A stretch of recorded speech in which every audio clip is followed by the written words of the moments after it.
Purchase justified. I made like a little photo card out of Franz Kafka. She was having beef with that baby. And that was a lesbian couple, let me tell you. Look at this. I'm so oily. My solar plexus. But this was actually one of my favorite books, so. We're incels. We're incels.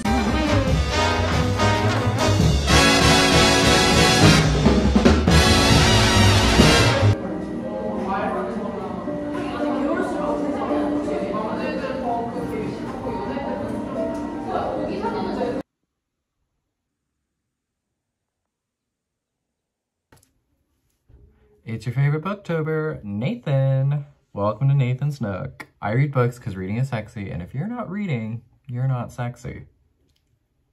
Here to talk to you about a few books. I don't know why I do this, you know?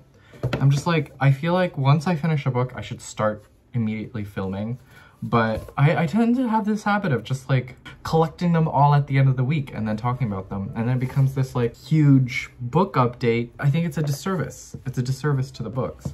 Today's Friday, if anyone was curious. I just got off from work. It was nice. I had a bit of downtime, quite a bit of downtime, to catch up on some reading. Because I feel like I have a bunch of ARCs that I'm going through at the moment, while also trying to go through my fall reading list as well. So, a few days ago I finished The Bloody Chamber by Angela Carter. Wow.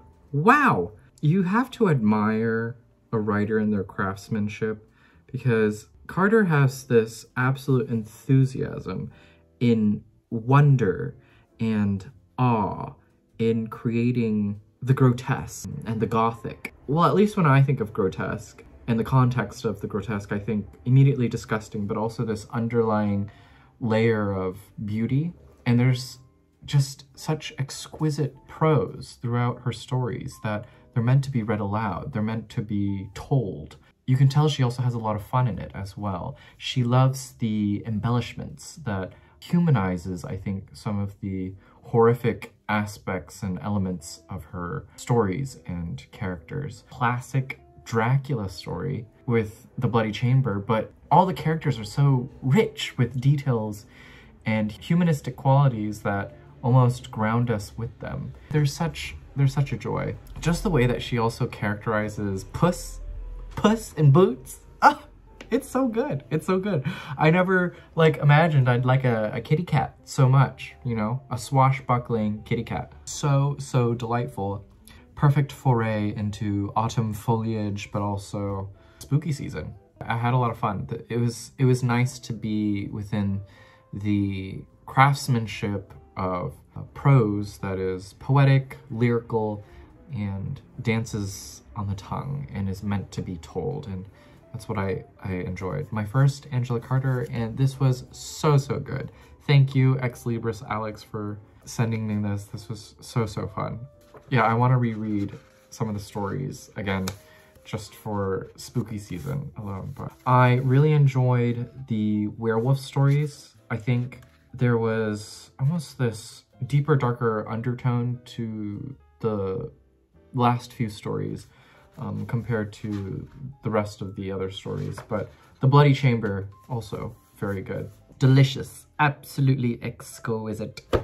And then I went ahead and did this, Hong Gong's The White Book. Did this as a buddy read with Jiren from Jiren Reads, love her. So meditative about the color white, but also the symbolic gestures that white carries. Loss, innocence, purity, blankness, a cleanse, all of those things, while also being so sunken into the thought of our narrator's lost sister. Her mother lost the daughter in a miscarriage.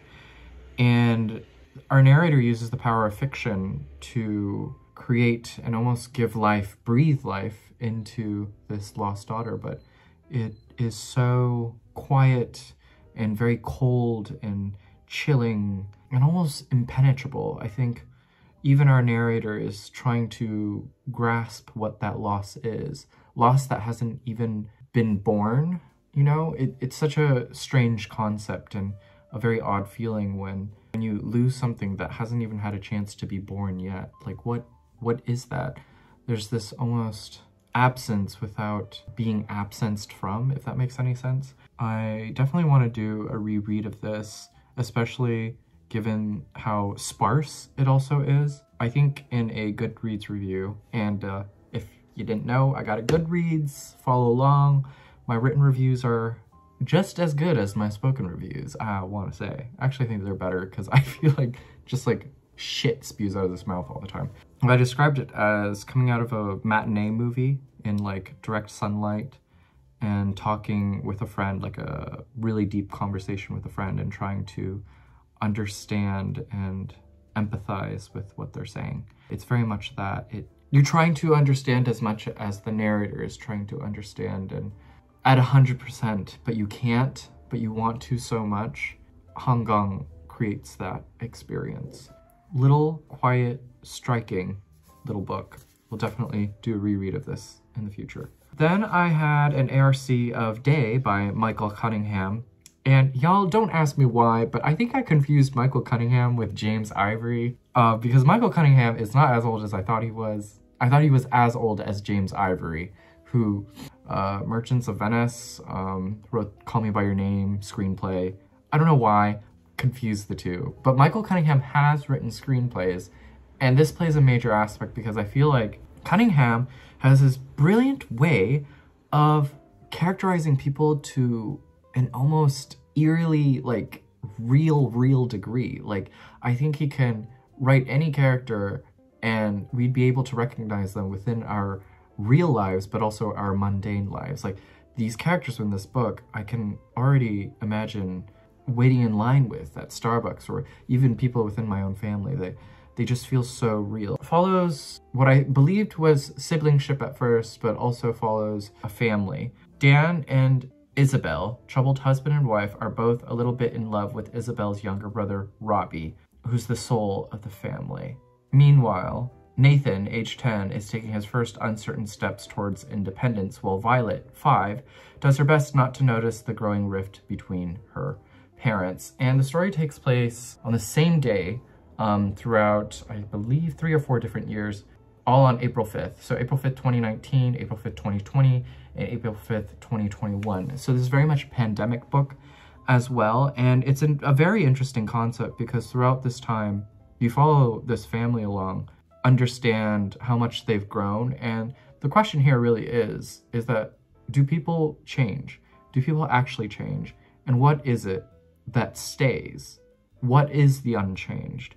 And through the family dynamics, you really get an understanding of time, passage of time, but also if people really do change. It's a question I think I revisit, like, I think annually, or like in the seasons of my life, if you will. But like, yeah, do people change? I often think, like, looking back at my childhood friends, the friends I make now, my current friends, and Seoul, given that it's such a transitory place, people come, people go. It's just as bad as like working in retail or restaurant work, you know. People don't stay long, and you wonder, like, what does stay, you know, in these people? What stays as time flows? And Cunningham just is able to pinpoint these characters to a motherfucking T, because, like, they're just so real. And Cunningham's prose is able to just really drive the story. It's a character-driven book. It's through these characterizations that the prose is so swift and moving and beautiful and so succinct that I think it comes from almost working from a screenplay format, that he's able to create such vivid characters. The book is beautiful and has these like compelling swells near the end that just carries the story forward. I was sold by it. It's like a solid 4 stars for me. It's, you know, literary fiction working to its max. It feels like a very heavily edited novel, and just, you know, it's a book reaching for its own perfection. And I think Cunningham is already there with it. It's a very compelling book and has made me think about like a lot of the pandemic books, if you will. I'm thinking of Tom Lake by Ann Patchett, and I'm thinking of this one and trying to see like which pandemic book will make my top 10? And I think this might be one of them because I think it's a book that makes you question, really, like, the ultimate question that I think everyone grapples with is change, and if people change, and what do we do with that change? Do we actually disillusion ourselves in thinking that we change, or are we really just the same? You know, I often think about like people that I knew in the suburbs and how so little has changed for them and their setting as well. Whenever I go back home, I'm never surprised by how little things change and people too. You know, I don't know, this is the power of literature, right? It should be asking you the personal questions and how you're looking at your own life and re-examining people of your life, the lives of your life. Fab book, and interesting in construction. Yeah, and so simple too. In story, it's incredible. I think it works almost on the same level as Tom Lake by Ann Patchett in the vibrancy that it has, the energy, the energies are there, and they're almost on equal playing fields in terms of being a pandemic book, what both writers were thinking about during the pandemic, passage of time, memory, and change. Yeah, both fab pandemic books to have come out this year. Okay, I'm also working on another ARC. We are reading Baumgartner by Paul Auster. I'm not very far, just like a mere 10-15% of the way through, but so far our narrator, Baumgartner, is hurt. And he's thinking about his dead wife, Anna, and that's as far as I know. It opens up as very kinetic, and he's doing one thing and then focuses on another thing and then thinks about this other thing, and then that's how he ends up hurting himself. It's all right for now. And I'm also reading My Work by Olga Ravn. I just decided to start this because it was looking at me, you know? In the morning, I was like packing up my bag, and then I looked at myself in the mirror, and then I looked down, and there it was. And I was like, you know what? Why not? I'll take it with me. I'll take it with me. I'm about 60 pages in. It's about motherhood. I'm surprised. This idea of like motherhood and mothering is following me. And is that the theme of 2023? Am I to call up my mother and tell her I love her? This is about our main character, Anna. I'm not quite sure who the narrator is because there are already 12 beginnings to this book. And it's as if the book doesn't know how to begin itself, or our narrator, Anna, doesn't know how to begin the book herself, or whoever is transcribing this book and sort of collecting it doesn't know how to begin the book. But already I'm at the 12th beginning, if you can see that. And yeah, it's very much about beginning, re-beginning, and how to start a life again, and what is your own life as creator when you have this thing that's always crying and pooping and eating and just stealing so much time from you, and reckoning with all of that. So far, it is written in these almost confessional snippets, very much like The Employees, so it sort of plays with the same form, although I feel like this is a lot more narrative driven, while also having poetry, which surprised me. I didn't realize that when I flipped through it, but yeah, we see some sparse poetry going on. So it's a very interesting mix of different writing styles, and yeah, I'm on 63, and here I can read this quote for you. Childbirth is hardest on the child. She had read in a book on parenting her aunt had given her. In another book she had read that Marguerite Duras had said that birth was an assassination of the child. Is baby the enemy? Is baby the enemy? Does it remind you of Boulder? Eva Balthazar? She was having beef with that baby. And that was a lesbian couple, let me tell you. Hope you're all doing well. Hope you are keeping your inner peace. Peace and love, y'all. Yeah. Yeah. Hey, my man. Toss me that disc, dude. Yeah, get a life. Yeah, right on. Cool. Whatever. Maybe next time. Howdy, y'all. It is Saturday, going to the city. Fit breakdown real quick. Amamento, sheer top. Amamento. I forget what this is called, but it's like a mock neck, almost turtleneck situation going on. And we have our wad necklace, of course. 51% jeans. It's gonna rain today, and I didn't want to be in pants, and I didn't want something like so heavy, like a jacket. So a little outside of my comfort zone or like usual wear, but I thought of this fit and I was like, I want to try it out. Let's take it out. Meeting a friend today, Hajin.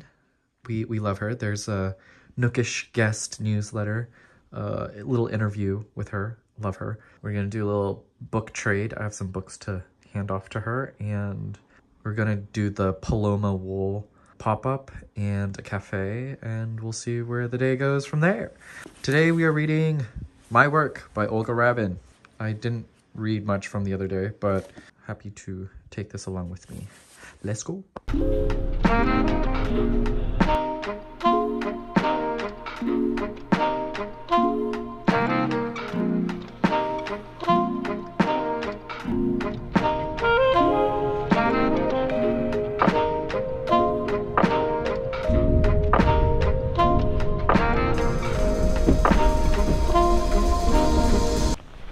Y'all, why is it raining?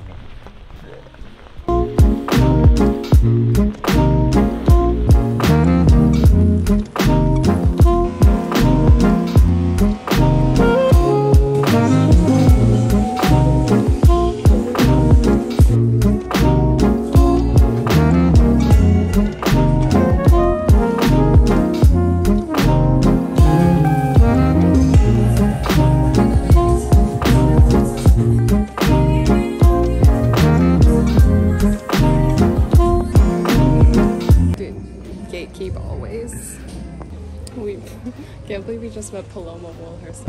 He's turning 26.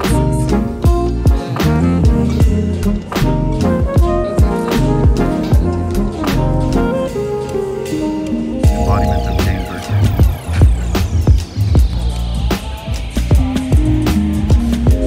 Well, like...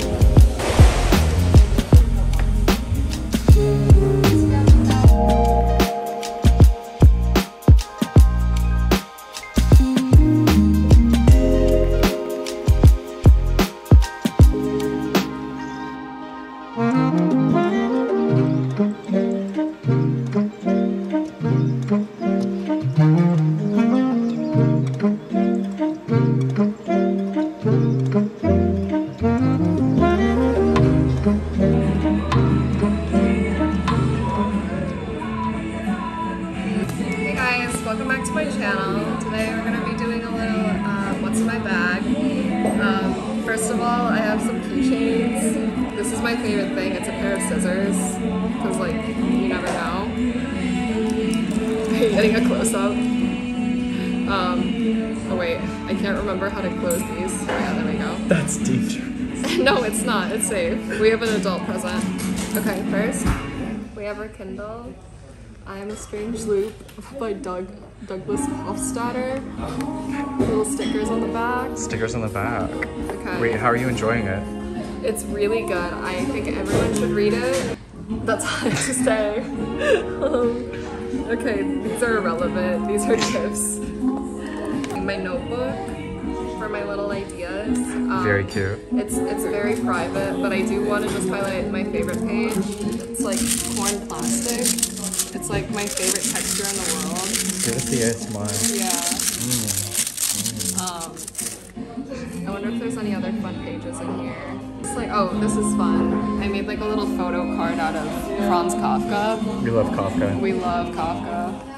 Glasses that make me look like a... Sexy librarian. Yeah. I don't know. Excuse me, can I check out this book? Oh, what? Books? I know all about those. I'm a librarian. We've got my little pouch. It's got my yacht. It's just Tums. My scent, Basil Mogella, Lazy Sunday Morning. I love Margiela. You may notice a little change on the scenery. Our food has arrived. This is from Tysol. It's like this tiny little case for oily papers, honestly, while we're at it. Look at this. I'm so oily. Then also, it's like fixed mirror, which is nice. And then inside, I keep my favorite thing in the world, which is a comb Is it a ruler? and a ruler. That's insane. And a bottle opener and a little thingy. I don't know. I'm not a man. If someone in the comments say what this is, it's like, you know, for this kind of stuff. Anyways, that's what's in my bag. Amazing.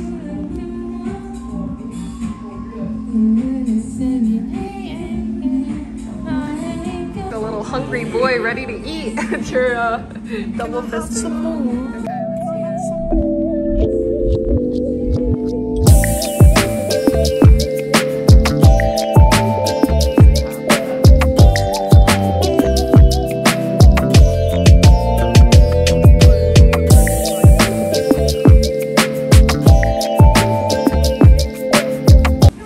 They want to see you too. They know who you are. Hey vlog, it's your favorite reoccurring character. Nathan's about to give me books, but it's his vlog, so you know we're focusing the lens on him. Yes. Okay. Definitely. In this lovely bag, I'm gifting Hajin some books. Let's talk about them.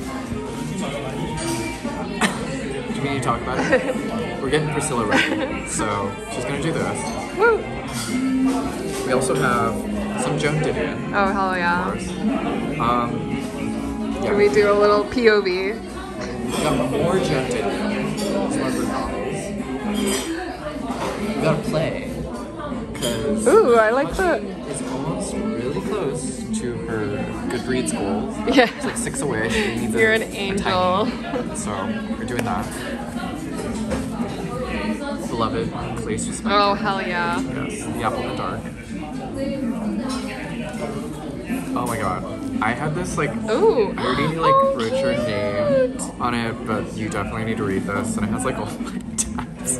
Oh my god, this is amazing. So, this this has been is on my really read list 5 ever. Yeah. Your name specifically on it.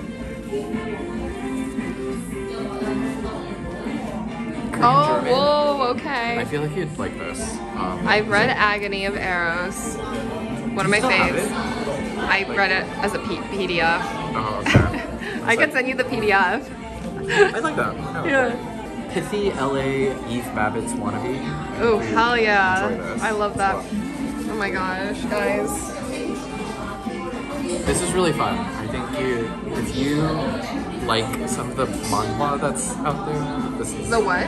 manhwa, like the sort of like webtoons and stuff you're reading. Oh, this is yeah, sort yeah. of in the same thing with like Yearning Love. Okay.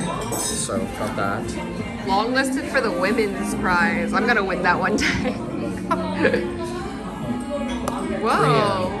Whale. Yeah. Whale. Yeah, it is like if Moshfegh wrote Pachinko. So Oh my god, you know how to... sell a book. Guys, he's a Goodreads fucking power user, right? And Hajin asked for this fucking weirdo. I'm an incel. I'm an This incel. fucking incel. So yeah, but this was actually one of my favorite books. So We're incels. we're incels. Yeah. Amazing. But, TY. For And the that's- epilogue will be me carrying this back. I'll send you the footage. Enjoy. Yay! He doesn't like to cuddle.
Hello, fam.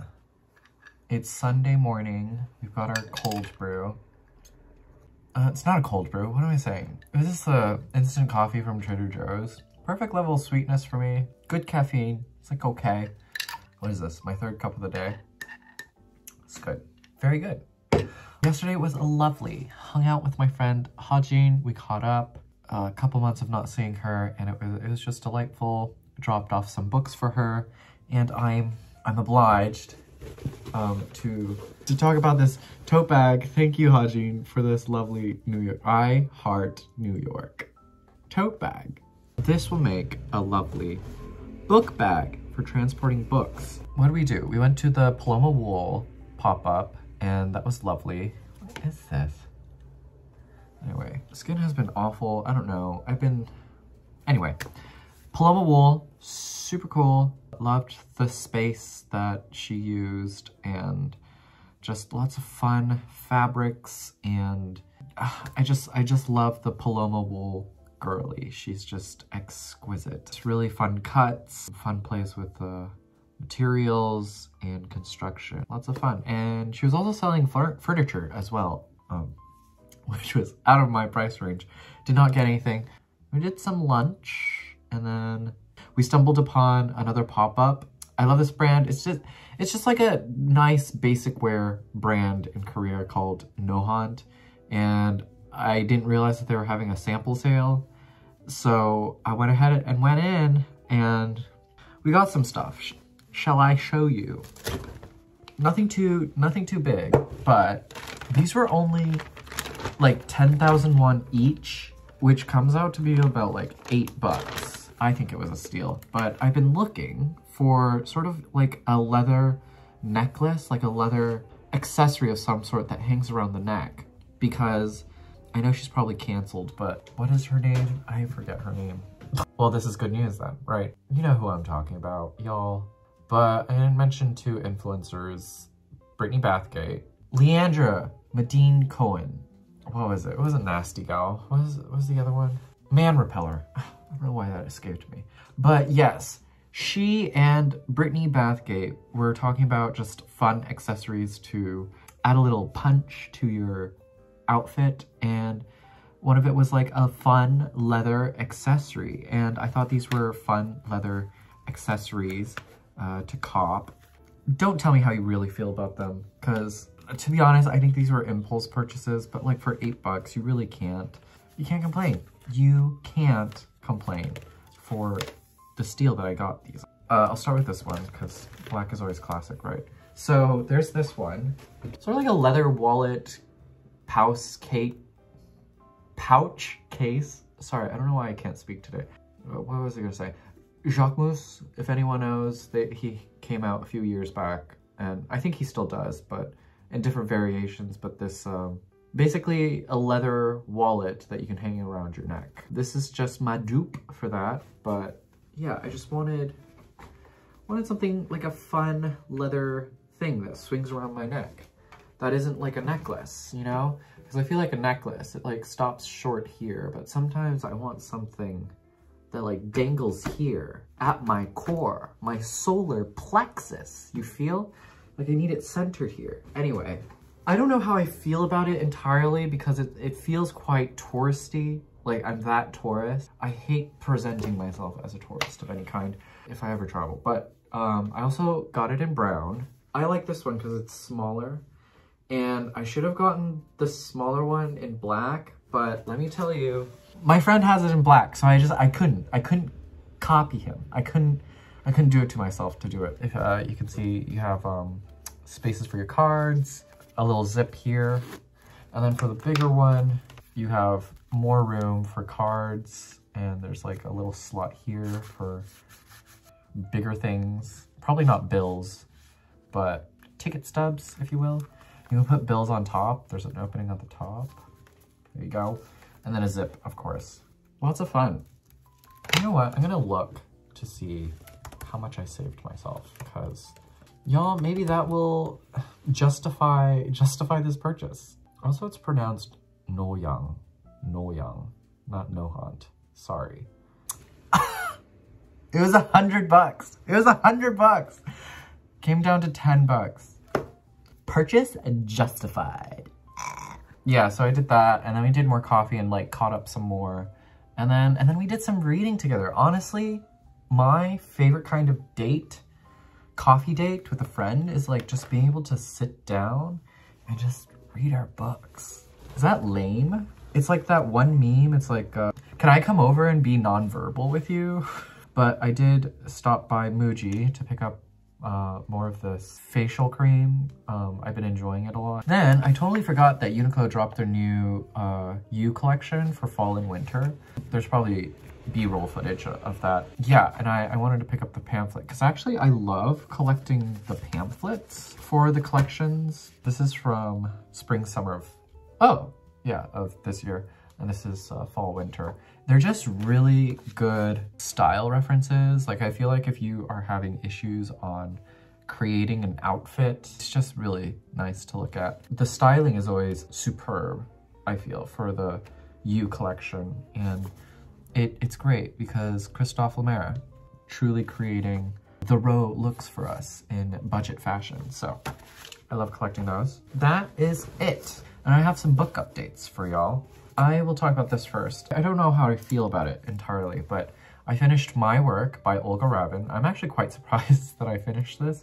It looks big, but a majority of it is like, it's poetry, diary entries, and almost like mini confessions like we saw in The Employees. But this looks at my work, Olga Ravn's work, and really taking on an autofiction front, looking at the literal meaning of my body of work. She isn't just looking at her own writing, but her own body as a cog in the machine, you know what I mean?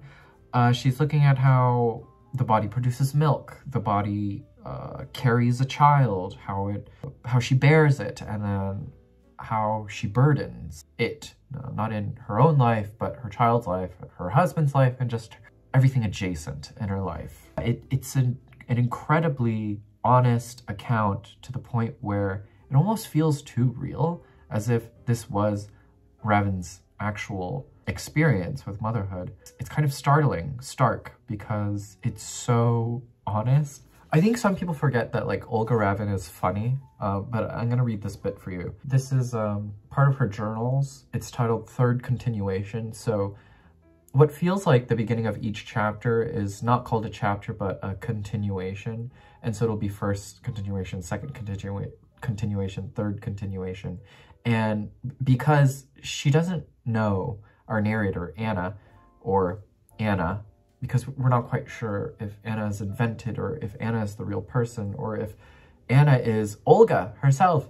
The book is an absolute failure because it's just a collection of continuations in trying to attempt to talk about motherhood. And it's not to say that motherhood is a failure in itself, but there is almost this like impossible way of being able to relay the experience and the narrative of it, because every time that women do, they're seen as depressed woman moving. They're seen as postpartum, this woman of hysteria and mania. Though she does cover that and it does become a bit manic in some portions, Olga Ravn is giving us the entire experience of motherhood. Some portions where I'm just like, wow, TMI, I don't think I needed to know that, but thank you. And that's where I feel like some portions of the book could have been cut out, because I did find some bits to be a bit boring. But I mean, if you are to contain an experience, you are to contain all of it, right? Even the boring bits. I think a few videos back, Sophie talks about this, but like in big novels, the whole point of dedicating yourself to a longer text is that there will be lulls, there will be boring bits, and this book does not excuse those moments. They fully, wholeheartedly are latched onto the backbone of the experience. Yeah, I feel like people forget Olga is funny, but I just loved this bit because it gets like funny and then serious. Some people just love to be furious, and I am one of those people. 20% off is not a real discount. Make money, write poems, lose weight, starve, apply eyeliner. And then at the very bottom, it just takes this like beautiful turn, and she talks about worrying. This worry is also a job, a duty, but how to phrase that? To be a mother is to worry, and at the same time to be dutifully ashamed of this worry. To be a woman is to know one must go hungry. Oh, so good. There's a portion where she almost does a bit of like literary criticism and analyzes two different female writers who were also mothers. We all know the yellow wallpaper, but one I did not know was from Japan, Killing Kanoko, which is a poem by Ito Hiromi. The whole poem is about this woman killing her child, which is so incredibly insane to me. But in interviews, as Ravn explores, when people ask Hiromi, like, are your children okay?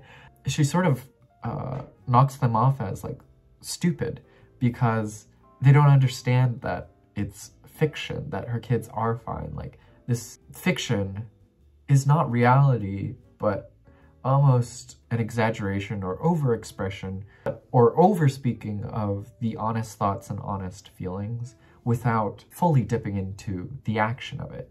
It's like, you know, we all have bad, terrible thoughts. Does that make us bad people? Or does the act, when we like act on it, does that make us bad? Like, where does badness begin? Are we born clean slates?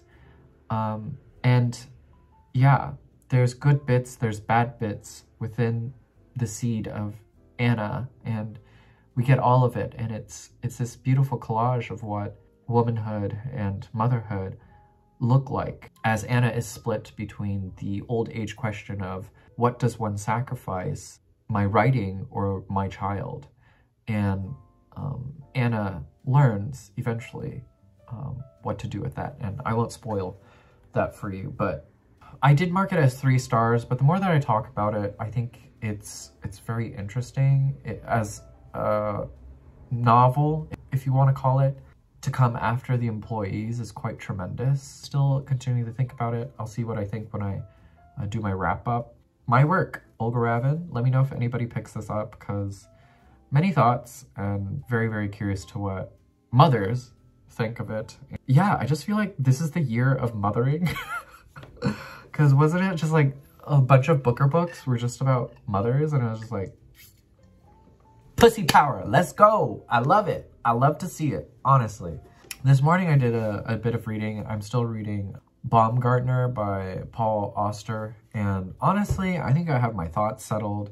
I'm about 60% of the way through. I hope to finish it today. I want to finish it today because I'm so done.